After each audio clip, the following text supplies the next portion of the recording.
Welcome back to one more mini blog guys. యాక్చువల్గా video వచ్చేసి ఏంటంటే వెరీ హెల్తీ అండ్ డయాబెటిక్స్ పేషెంట్స్కి వీళ్ళకి చాలా యూస్ఫుల్ జొన్న రోటీ అనమాట. ఎలా చేయాలి ఏంటి అని నేను కమింగ్ వీడియోలో చెప్పేస్తాను.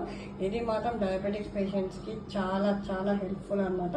మీరు కూడా ట్రై చేయండి. నేను ఎలా చేయాలని నేను చెప్తాను.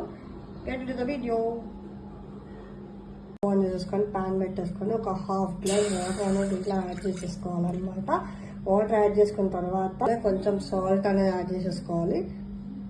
చేసుకొని వాటర్ అనేది బాయిల్ అవ్వనివ్వాలన్నమాట. బాయిల్ అవుతున్న వాటర్ లో మనం ఏ గ్లాస్ తో అయితే హాఫ్ గ్లాస్ వాటర్, ఏ గ్లాస్ తో పిండి తీసుకున్నామో ఆ గ్లాస్ హాఫ్ గ్లాస్ వాటర్ వేసుకున్నాం కదా, ఒక గ్లాస్ పిండి అనేది దీంట్లో యాడ్ చేసేసుకోవాలి.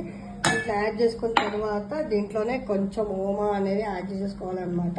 ఓమా యాడ్ చేసుకొని దీన్ని మంచిగా మిక్స్ చేయాలి. ఇలా ఉప్పిన పిండిని ఒక బౌల్లోకి ట్రాన్స్ఫర్ చేసేసుకోవాలన్నమాట.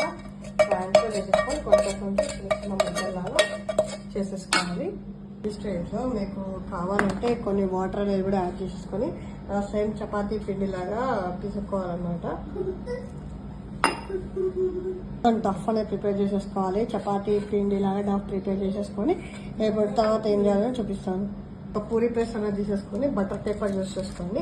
కావాలంటే మీరు వేరే కవర్ కూడా యూస్ చేసుకోవచ్చు. అలాగే ప్రజెంట్ బటర్ పేపర్ కూడా యూస్ చేస్తున్నాను. ఇలా పెట్టేసి దీన్ని ప్రెస్ చేయడమే అనమాట. ప్రెస్ చేసిన తర్వాత ఎలా వస్తుందో చూపిస్తాను. వెయిట్ చేయండి.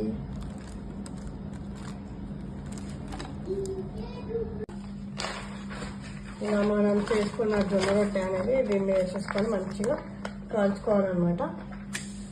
దీన్ని వేసేసుకొని మంచిగా 2 sides రొట్టె అనేది కాల్చేసుకోవాలన్నమాట.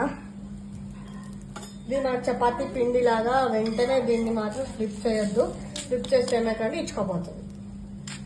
ఓకే, ఒక 2 నిమిషాలు దీన్ని వదిలేయాలన్నమాట. మన 8 జొన్న రొట్టె అనేది రెడీ అయిపోయిందండి. మీరు ఇంట్లో ట్రై చేసి ఎలా వచ్చిందని కింద కామెంట్ బాక్స్లో చెప్పండి గాయస్.